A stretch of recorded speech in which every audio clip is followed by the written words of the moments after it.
Sizce Haluk şu anda ne yapıyor olabilir? A. Kapı gıcırdıyordu, yağladı. B. Hava o kadar sıcak ki serinlemek için kendini yerliyor. Dünyanın ilk 2 atom bombasını Hiroşima'ya ve Nagasaki'ye atan uçak. Artık gülümseyebilirsin. 2 taraflı gülümse.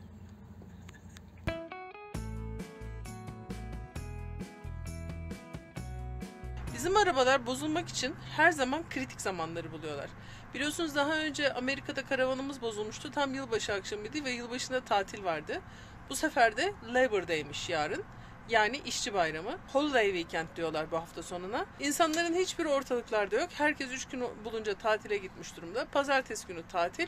Ve biz burada bir marketin bahçesindeyiz. Onlar geldiler, bize bir gidin dediler. Biz dedik böyle böyle, iyi tamam kalabilirsiniz dediler. Ama biraz yürüme mesafesi olarak sağa sola uzun azıcık çıkıyoruz ama çıksak yani 38 dereceden bahsediyoruz. Araba kiralasak arabanın içinde Sherlock'u bırakamayız. Biz böyle arabanın içinde pencereleri açtık. Haluk yatıyor kalkıyor, internete bakıyor birazcık.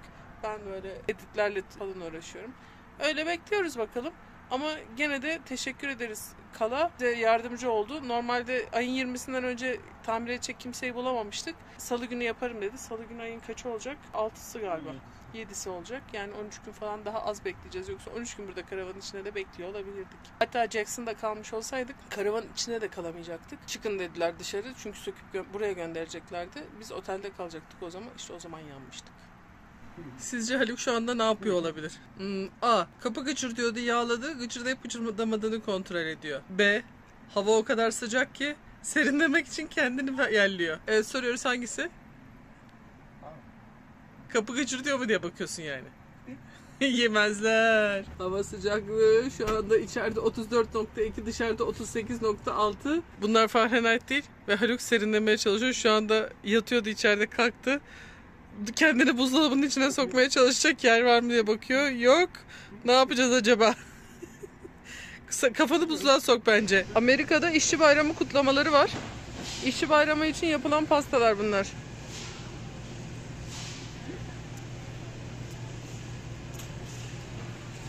Fiyatlarını merak edenlere de bunlar.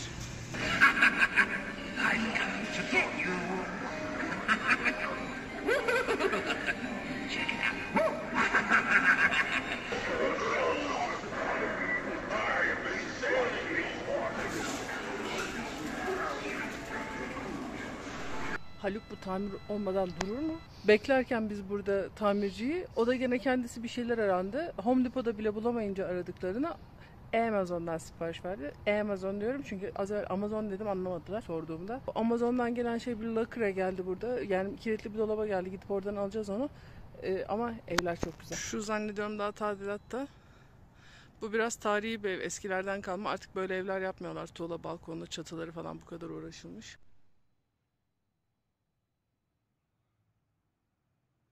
Evet, bir Amazon lakıra geldik. Bunun adı Bobo. Zaten genelde diyordu ki Bobo lakırın içinde. Şimdi Haluk oraya barkodu girecek ve hangi kutudaysa bizimki açılacak. Bakalım. Hop, açıldı. Bizimki oradaymış. İşte paketimiz. Hadi gözün aydın. Tamirlere başlayabilirsin.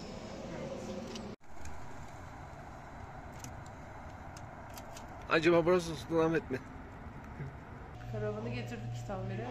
Labor Day bitti sonunda. 3 gündür Costco'daydık. 4 akşam, 3 gün oldu. Birazdan anahtarı verip gideceğiz. Akşama kadar yapacaklarını söylemişlerdi. Umarım bir aksilik çıkmadan yaparlar. Karavanımızı bırakıyoruz. Hastalandı. Umarım iyileşirsin. Sana daha isim bile koyamadık yani. Bir iyileş de ismini de koyalım artık. Amko'ya bıraktık. Umarım iyileşecek, düzelecek. Alacağız ve gezilerimize devam edeceğiz. Moralleri bozmak yok değil mi? Yok. Her ne kadar biraz bozuk olsa da düzelecek. İnşallah. Sherlock'cumuzla evsiz ve arabasız kaldık. Biz de ne yapalım dedik. Böyle dışarıda evsizler gibi duracağımıza bari şehre gezelim. Uçumuzda maalesef top taşımlara binemediğimiz için araba kiralamaktan başka şansımız yoktu. Şimdi Güneş gitti içeri konuşuyor, bakalım. Büyük ihtimalle öndeki arabalardan bir tanesini kiralayacağız. İnşallah hayırlı haberlerle çıkar dışarı. Budget'ın önündeyiz. Madem karavanı verdik, Sherlock da bizimle beraber akşama kadar sokaklarda dolaşmak yerine bir tane araba kiralayalım. Salt Lake City'yi turlayalım dedik. Ve işte arabamız burada. Bir tane Nissan Rouge kiraladık. Bir günlük de olsa bir su sahibi olmak nasıl bir şey? İlginç. Evet, karavandan sonra küçük geldi herhalde. Yani doğal olarak. Haydi bakalım, iyi yolculuklar. Karavanla da bir tur atıyorlar. İçeriye sokacaklar. İyiyle işte gel, tamam mı çocuk?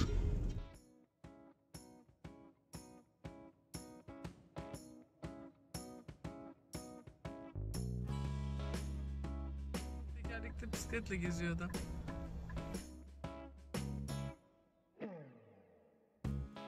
Etrafını komple kapatmışlar bu bölgenin. Burası Mormonların merkezi.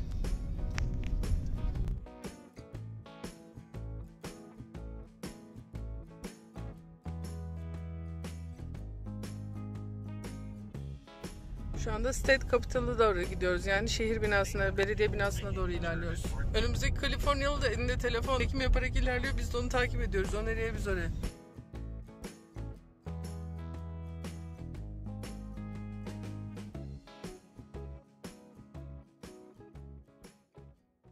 İlginç bir çan sesi yalnız. Elektronik çan sesi. Kadınlar ilk defa Utah'ta, Amerika'da 14 Şubat 1870'te eyalet için oy kullanmışlar. Aslında bazı yerlerde, bazı bölgelerde daha önce de kadınların oy kullandıkları varmış. Ama bunun için bir binaya, bir eve sahip olmaları gerekiyormuş. Ya bekar ya da dul olmaları gerekiyormuş. Çünkü evli oldukları zaman mal varlığına sahip olamadıkları için kocalar onların yerine oy kullanıyor. Çok sınırlı sayıda oy kullanılıyormuş. Emmeline Wells, Martha Cannon, Serap Young ve işte oy kullanan kadınlar. Arı kovanı sembolü Utah'ın her yerinde görebileceğiniz bir şey. Arı kovanının özelliği burada Utah'ta endüstriyi sembolize ediyor. Utah halkının çalışkanlığının ve birlikteliğinin mottosu olarak görülüyor. O yüzden her yerde bunu görebiliyorsunuz. Şu şekli görebiliyorsunuz. Buna arı kovanı haricinde başka bir isim koydu ama. Sence bu ne? Ya bu arada bize bir Mormonlar hakkında ufak bir açıklama yapar mısın? Sen ders çalışmıştın bu konuyla ilgili. Mormonların kocası Yusuf İslam.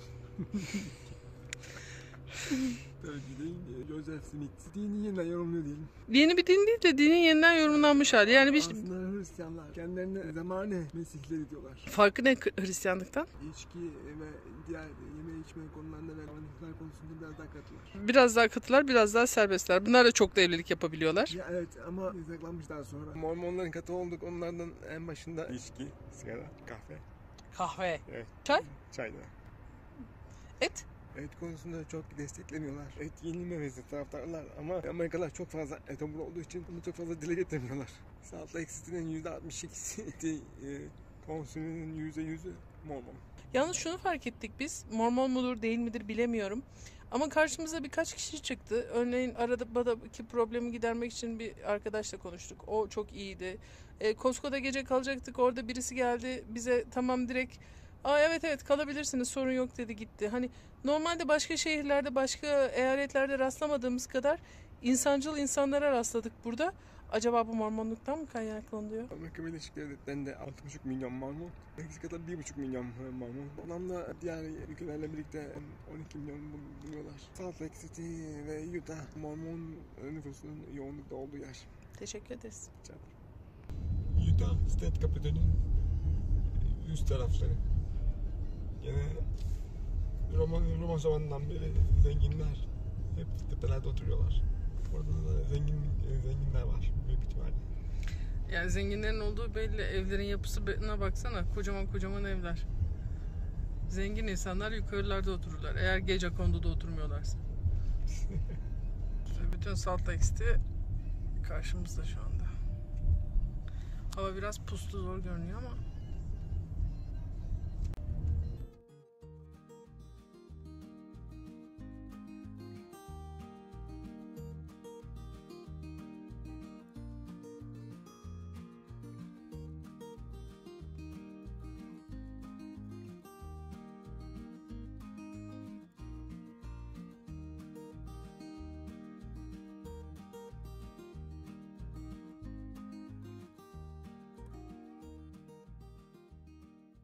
Jesus Christ of Latter-day Saints diye bir grup var ve onun ofis building'i burası. Ofis binaları. Yani kısacası aslında burası Mormonların Vatikanı. Ofis binaları, diğer her şeyleri burada. Yönetimleri. Ha, Diyanet İşleri Bakanlığı da diyebiliriz. Mormonların Diyanet İşleri Bakanlığı burası. Diyanet İşleri Başkanlığı. Başkanlığı.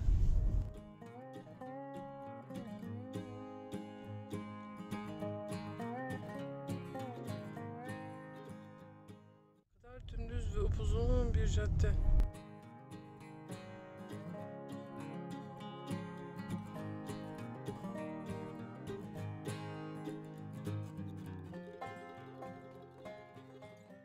Adalet Bakanlığı burası da.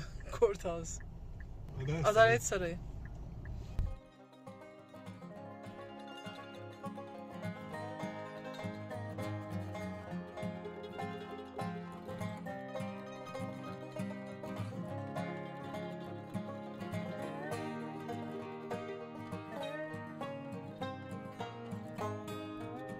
Salt Lake City'ye farklı bir açıdan bakış. İzmir varyanttan iniyormuşum gibi hissettim kendimi.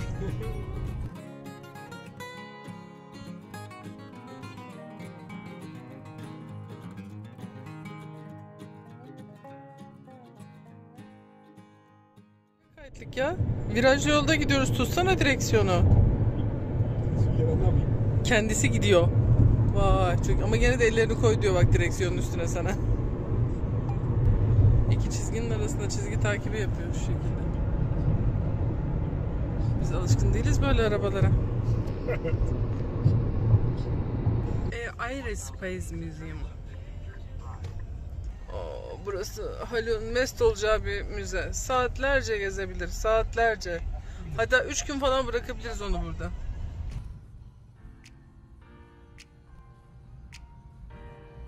Hele de uçakların içine giriliyorsa var ya, unut gitsin artık.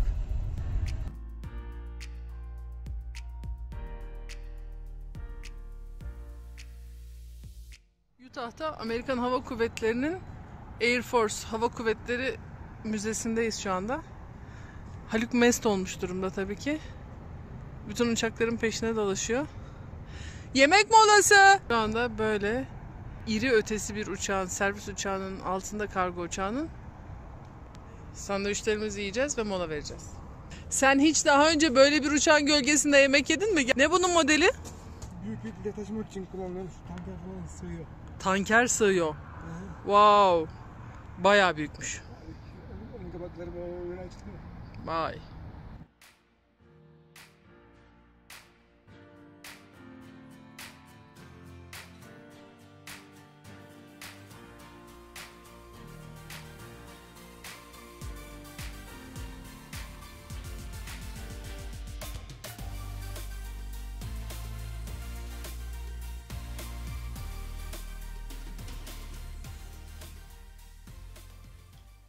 Sherlock da yanında, mutlusun bakıyorum.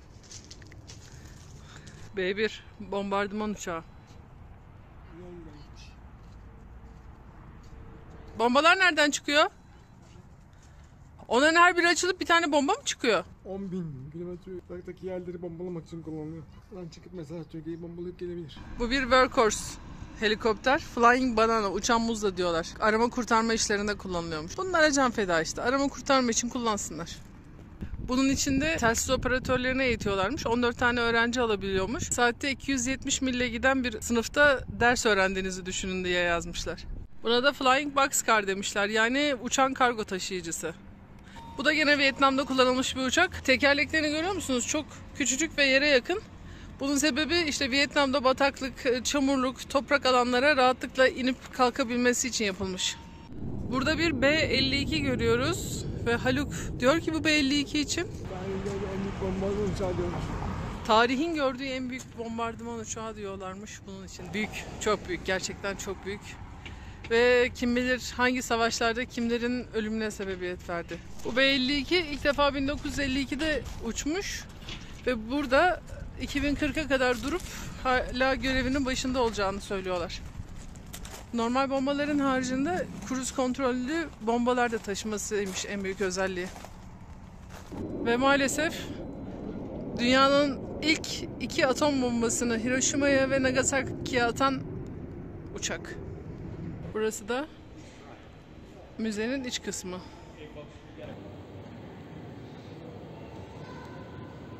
...1911'de Wright kardeşlerle Burgess bir anlaşma yapmışlar. Wright kardeşlerin uçağı seri olarak üretilmeye başlamış. Bundan yüzlerce üretmişler. Hem normal kullanım için hem de hava yolları için.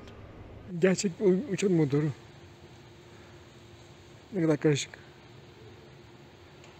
Bu bir balistik füzenin kontrol ünitesi. İnsanlar bu kadar karışık şeyler yapıp ondan sonra da ölüm için kullanılan ne kadar garip. Bu bir 28 silindirli pervaneli motor. Abi piston böyle. İnanılır gibi değil. Hava kuvvetlerinin kullandığı ilk motosikletler. Ve meşhur Willys jipler. Her taburun bir maskotu vardır diyor. Bazen hayvandır, bazen başka bir şeydir. Bu köpek de bir taburun Winston adı olan, Winston, peluş köpeğimizin adından maskotuymuş. Sherlock da bizim maskotumuz değil mi Sherlock? Sherlock onu sevdi zaten, yaladı öptü. Savaşmaktan asla vazgeçmeyen, genelde erkek çocuklarının büyüseler bile oynamaya çalıştıkları oyuncakları görüyoruz. Hayatları boyunca oynarlarken hep birilerini öldürüyorlar ne yazık ki. Dışarıda çok sıcaklamıştık ikimiz de. Şimdi artık hoşuna gitti buralarda gezmek. Sakinledi, serinledi. Ve işte F-16'lar. Türkiye'de de yapılanlar. Bu da başka bir F-16. Ne yapıyorsun? Uçacak mısın sen gene? Uçup eve mi dönmek istiyorsun? Çok uzun değil miydi o uçuş sana? Uçağa binip eve gitmek istiyor musun? Homi'nin yanına gitmek istiyor musun? Hadi gidelim o zaman. Hadi. Utah'ta kadınlar her yerde en öndeler. Uçak tamirinde çalışıyorlar. Şimdi Antilop Island'a gidiyoruz, Antilop Adası'na. Burası aslında bir yarımada. Ama işin ilginci yarımadanın ana karayla bağlantılı yerinden değil, başka bir ince deniz üstünde yoldan adanın içine ulaşım var. Kıyısına yaklaşıyoruz artık. Evler çoğalmaya ve site haline gelmeye başladılar. Ve Antilop Adası yoluna doğru girdik. Karşıda Salt Lake'in Salt Lake'i. Tuz Gölü yani.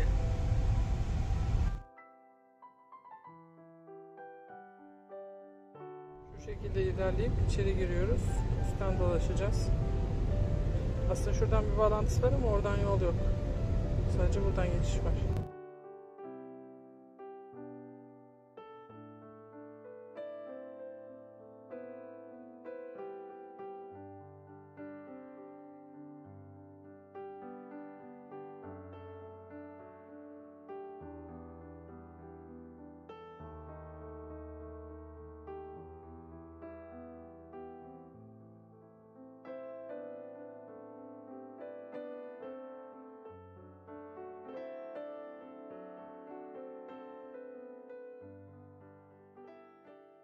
Antilop Adası Eyalet Parkı'ndayız. Burada parklar öyle bir düzenlenmişler ki insanlar gezerlerken neyi gezdiklerini bilsinler istiyorlar. Sadece gelip burada mangal yapıp ateş yakıp gitmesinler. Şurası adanın şekli. Siyah olan yollar araba yolları, beyaz olan yollar yürüyüş yollarını gösteriyor. Burada ada üzerindeki kayaları göstermişler. Ne tarz kayalar olduğunu anlatıyorlar. Ve hangi noktalarda bu kayaları bulabileceğinizi tek tek söylemişler. Ve bunu da haritanın üzerine işlemişler. Yani gezerken işte kırmızı noktalarda tintik kuartizi, sarı noktalarda tufayı, mavi olanlarda tilliti gibi bulabiliyorsunuz isterseniz ararsanız. Böylece insanlar gezerken gözleri daha açık, etrafta varlar mı diye bakarak geziyorlar. Antilop Adası'nda bir karavan kampı var. Ama tamamen güneşin altındalar. Şimdi Haluk'la bakıyoruz. Bir marketin bahçesinde durmayla burada durmanın arasındaki farkı henüz çözemedik. Çözen bize söylesin. İlk alanları da var böyle. Bir tane servis masası, bir tane piknik masası, bir de yerde bir tane ateş çukuru. Sadece o var. İşte böyle. Tek güzelliği insanlar birbirlerinden bağımsız, birbirlerine bulaşmadan uzak bir şekilde kamp yapabiliyorlar rahatlıkla. Antilop Adası'nın şöyle bir özelliği var. Antilop Adası'nda gerçekten antiloplar çok fazla var. Ve 1800'lü yıllarda biri gelip burası benim adam demiş. Antilop Adası'nı sahiplenmiş. Birisi de getirip bu adama demiş ki benim elimde 12 tane bizon var. Bunları almak ister misin? Adam iyi alayım demiş. almış, alanın içine salmış onları. Onlar kendi kendilerine çoğalmışlar. Daha biz henüz göremedik ama burada bizon da varmış. Belki beraber görürüz. İşte bir bizon. Bizonlar saatte 40 mil koşabiliyorlarmış ve çok hızlı bir şekilde yön değiştirebiliyorlarmış. O yüzden çok fazla yanlarına yaklaşmayın. Bir bizon kızgınsa tehlikeli olabilir dediler.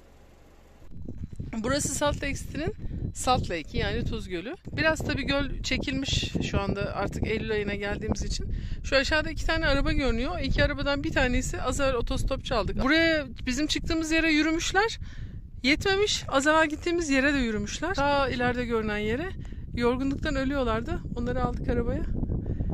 Kamp yapıyorlarmış buralarda. Ve işte sürü. Biz deminden beri sürüden ayrılanları görüyormuşuz. Bizon sürüsü burada. Yavrular da var mı? Biraz büyümeye başlamışlar, var da.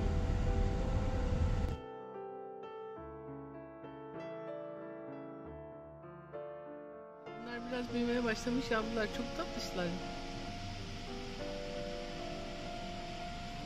Hiç bu kadar yakından göreceğimi düşünmemiştim. Yellowstone'da göremeyince.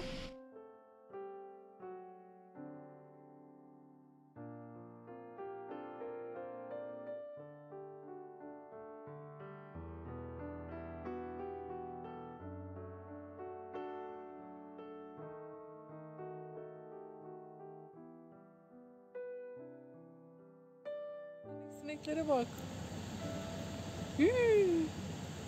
Yok böyle bir şey, bulut halinde dolaşıyor.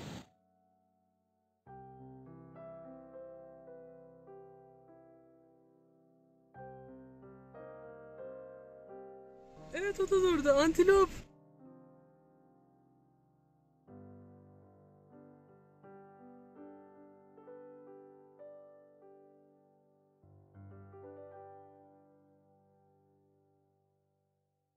Antilop odasına gelip antilop görmeden gitmedik.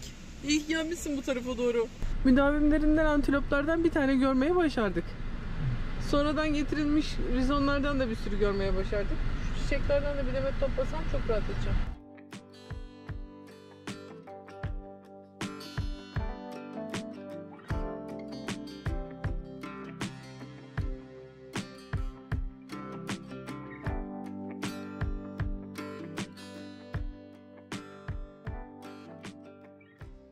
Beyciğim. Buyurun. Yüzünüz gülüyor, bakıyorum. Deli her gün bayramlar. Böyle hafif bir hüzünlü bir gülüş var yalnız. Evet. Ağzının bir kenarı aşağı doğru kıvrılırken öbür tarafı yukarıya doğru bakıyormuş gibi falan duruyor. Yukarıya doğru bakanın cevabını alalım. Neden öyle? Gülümseyen kısım niye gülümsüyor? Gülümseyen kısım araba oldu diye gülümsüyor. Gülümsemeyen kısım çok para gitti gülüyor. $4.587 87 kuruş. O yüzden denenince alıyorlar, çok merak ediyorum. Hesabı öyle çıkartıyor. Bir de adam sağ olsun bize şey yaptı. Yani bence sağ olsun diyorum ben. Daha da yüksek tutacaktı vergisiyle bilmem nesiyle, kupon kullandım diyor. Hakikaten kupon kağıdını falan imzalattırdı bana ya. 18 ay ya da 18.000 mil garantide şu anda arabamız. Bu arabamızın üzerine harcadığımız $4.000 şu anda arabamızın üzerine değer katmış durumda. Türkiye'deki gibi değil. Yani Türkiye'de arabanın transmission'ı mı yapıldı? Oo, çok kötü. Burada arabanın transmission'ı mı yenilendi? 2000 model arabanın transmission'ı 2021 model oldu. Sıfırlandı yani. Wow, değer kazandı arabamız durumundayız. Ya mantıklı olan o da. Ben bunu Türk mantığıyla anlatamıyorum işte yani. Bize bu arabayı Türk mantığıyla satmayacağız. Amerika mantığıyla satacağımız için sorun yok. İnşallah o parayı alırız satarken. Yani 2000 model arabamızın şanzımanı artık 2021 model. Bence bu iyi bir şey. İyi. Artık gülümseyebilirsin. İki taraflı gülümse. Salt Lake'de gecelere akıyoruz. Bir de camlarımız temiz olsaydı da, temiz görünseydi dışarısı iyi olacaktı ama. İşte Salt Lake'in meşhur Temple'ına geliyoruz. Temple Square.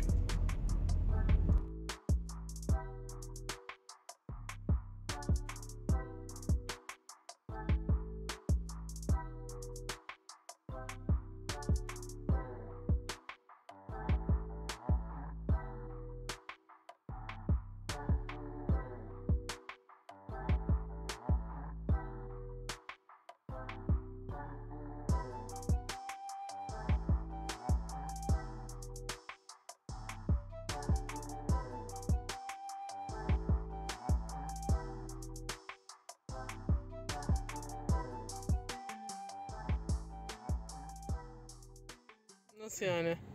Bu araba tamam, hadi şunu anladım. Burada bir tane kamera var, arkadan bizim karavanı görüyor. Tepede kamera mı var? Bu nasıl görüyor senin böyle yan durduğunu? Drone var tepede. Yok artık. Yani evet, çizgilere göre yan duruyoruz. Duvarın kenarındayız. Biz bu arabadan alalım dönünce Türkiye'ye.